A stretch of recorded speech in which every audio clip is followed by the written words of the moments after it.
Esto es Análisis Viva, un repaso breve de los acontecimientos que afectaron los mercados financieros en la semana que termina y un vistazo a lo que viene en la semana que comienza.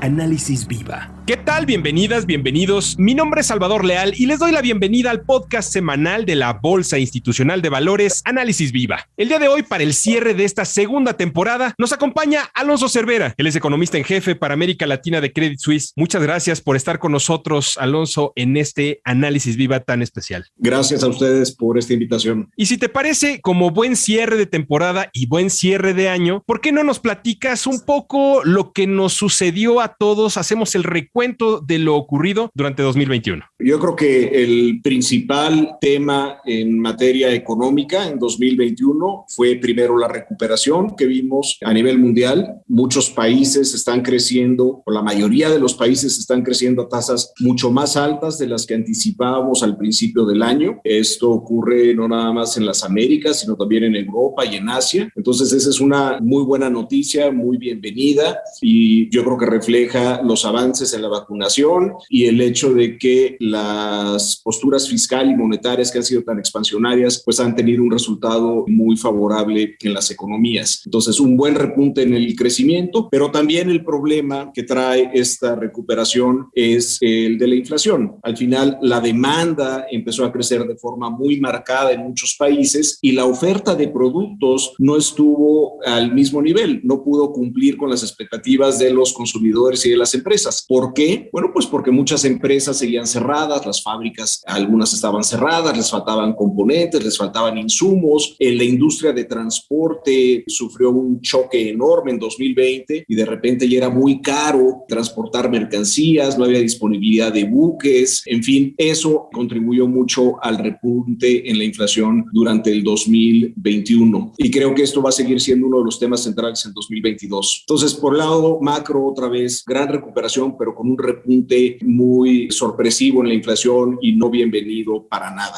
Por el lado sanitario, yo creo que el recuento del 2021, yo lo dividiría en dos partes. Primero, un gran avance en cuanto a vacunación. Yo creo que pocos pensaban en 2020 que fuera a haber tanta disponibilidad de vacunas en todo el mundo. Creo que los pronósticos quedaron cortos y creo que las farmacéuticas han estado con todo lo que dan en la provisión de vacunas en una buena parte del mundo. Ese es el lado favorable. El lado desfavorable es que la vacunación no ha sido pareja, que muchos países pobres siguen teniendo tasas de vacunación muy bajas, y también lo que es muy desfavorable es que este virus está mutando y estamos hablando de nuevas variantes y estamos revisando el alfabeto griego para ver dónde vamos, y la última variante que nos tiene a todos muy preocupados es esta Omicron, y está por verse cuál será su alcance y sus secuelas en los que queda de este año y sobre todo al principio del 2022. Nos mencionabas un poco, Alonso, sobre la inflación. Pareciera ser que cuando veamos históricamente este episodio en el futuro, la inflación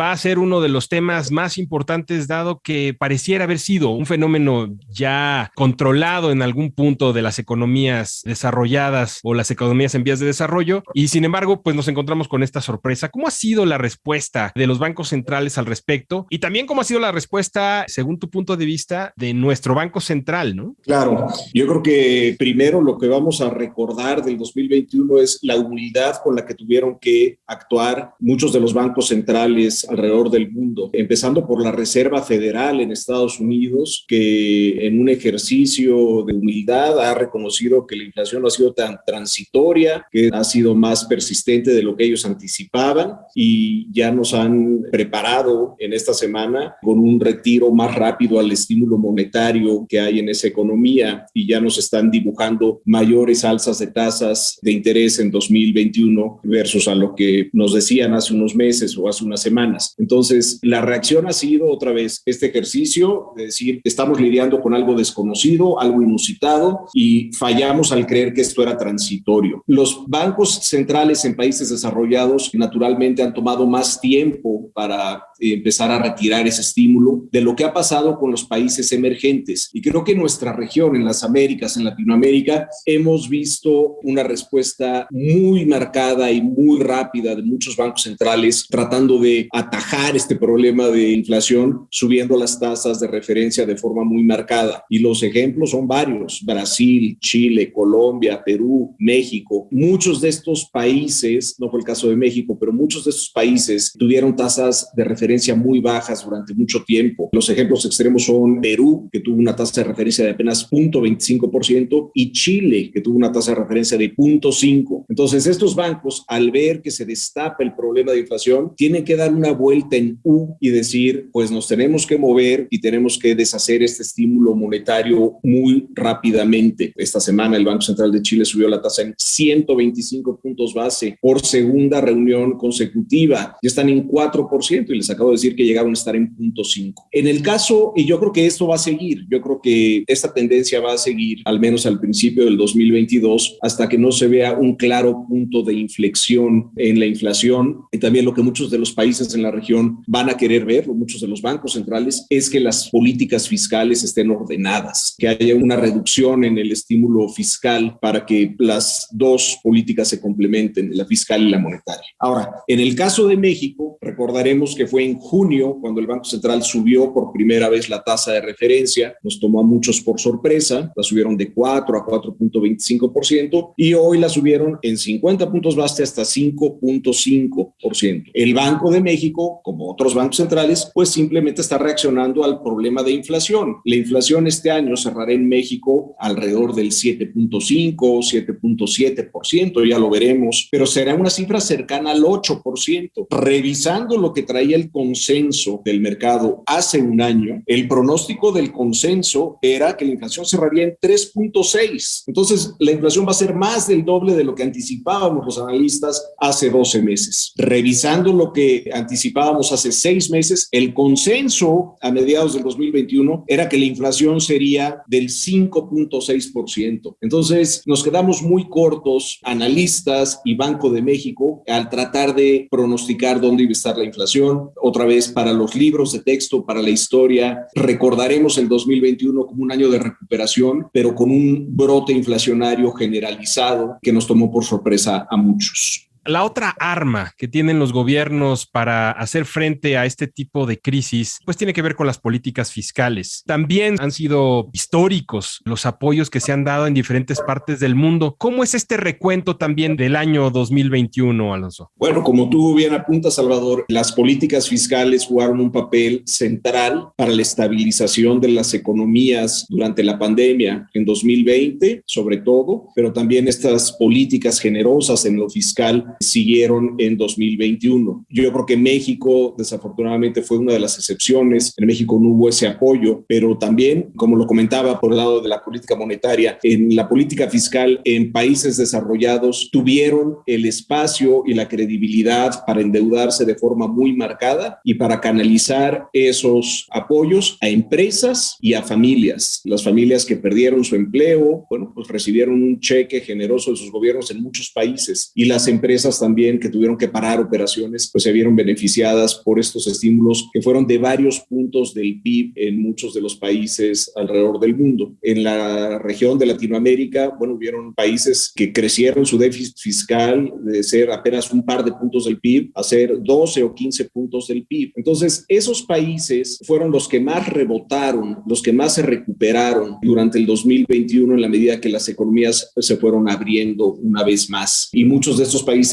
ya, o la mayoría, ya están con niveles de PIB por arriba de los que prevalecían antes de que llegara la pandemia. Se cayeron las economías, pero rebotaron con una fuerza inesperada e inusitada gracias al estímulo fiscal. En el caso de México, como ya lo comenté, no se dio ese estímulo, fue la decisión del gobierno. Muchos la aplauden, esta disciplina fiscal, pero bueno, las secuelas van a estar ahí y creo que empresas y familias van a batallar en México para regresar a los niveles prepandemia. Y cierro con esto. El gran reto, sobre todo para las economías emergentes, va a ser cómo deshaces el estímulo fiscal pronto. Esto va a ser un imperativo para muchas de estas economías. Ya la economía ya se recuperó recuperó, ya le tienes que cerrar la llave al gasto. La pregunta es, ¿lo vas a poder hacer? ¿Políticamente es factible retirar el estímulo fiscal? Hay países, por ejemplo, Brasil, Colombia, que van a tener elecciones el próximo año. ¿En realidad van a poder retirar el estímulo fiscal antes de la elección? Eso está por verse, y creo que el tema fiscal se vuelve especialmente importante en 2022 si las tasas de interés van a estar subiendo en los países desarrollados, porque ya va a haber probablemente menos apetito a nivel mundial para financiar a los países en vías de desarrollo, a los países emergentes. Es decir, los países emergentes tendremos que pagar tasas más altas para que nos compren nuestra deuda, para financiar nuestro déficit. ¿Por qué? Porque las tasas van a estar subiendo muy probablemente en países más seguros, los países desarrollados. Entonces, va a ser un ejercicio bien complejo, bien interesante. Los economistas vamos a estar bien activos en 2022 porque hay muchas piezas del rompecabezas que se están moviendo y hay muchas fuentes de incertidumbre, pues obvio, después de estos tiempos tan inusitados por los que estamos viviendo.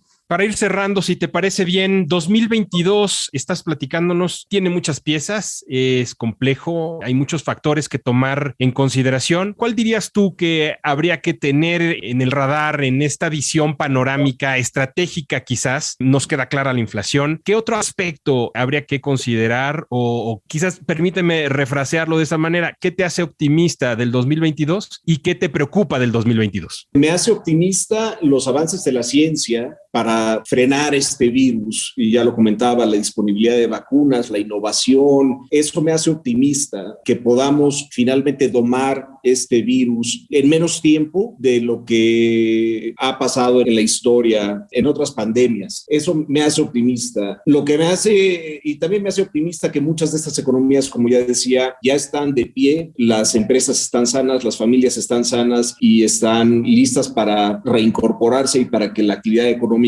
siga su curso normal y nos podamos olvidar eventualmente de esta pandemia. El riesgo, pues, es que estamos otra vez lidiando con lo desconocido y no sabemos mayores mutaciones, nuevas variantes. No soy científico ni pretendo serlo, pero como que cada vez hay una nueva historia, y esta de Omicron, esta variante, sí parece ser mucho más contagiosa que otras. Ya está en las grandes ciudades del mundo. Afortunadamente parece no ser tan letal y parece que las vacunas sí la contrarrestan, pero también hay que reconocer que los niveles de vacunación son muy disparejos en el mundo y que todavía podemos ver mucho sufrimiento por este lado. Entonces, yo te diría, estoy cautelosamente optimista con respecto al 2022, gracias a la ciencia, gracias a los médicos, gracias a todo el personal de salud, pero también viendo las cosas al filo de la butaca para que esto no se nos enrede más de lo que ha estado hasta ahora. Alonso, te agradecemos mucho este análisis tan claro, tan preciso. Muchas gracias por habernos acompañado en este episodio. Gracias por el tiempo que te tomaste durante el 2021 para explicarnos el año. Que tengas unas felices fiestas y nos vemos el siguiente año. Gracias a ustedes, a toda la familia de Viva, por sus amables invitaciones. Cuídense mucho y estaremos en contacto en 2022. Él es Alonso Cervera, economista en jefe para América Latina de Credit Suisse. Y a ustedes muchas gracias también por escucharnos a lo largo de esta segunda temporada de Análisis Viva. Si el episodio fue de su agrado, los invitamos a dejar una reseña, un like en cualquiera de las plataformas desde la que nos escuchen o compartirlo a sus contactos y amigos. La producción de este podcast estuvo a cargo de Rogelio Unzueta. Agradecemos a nuestro ingeniero en audio, Héctor García. Los acompañó Salvador Leal. Y esto es Análisis Viva. Nos vemos en el 2022.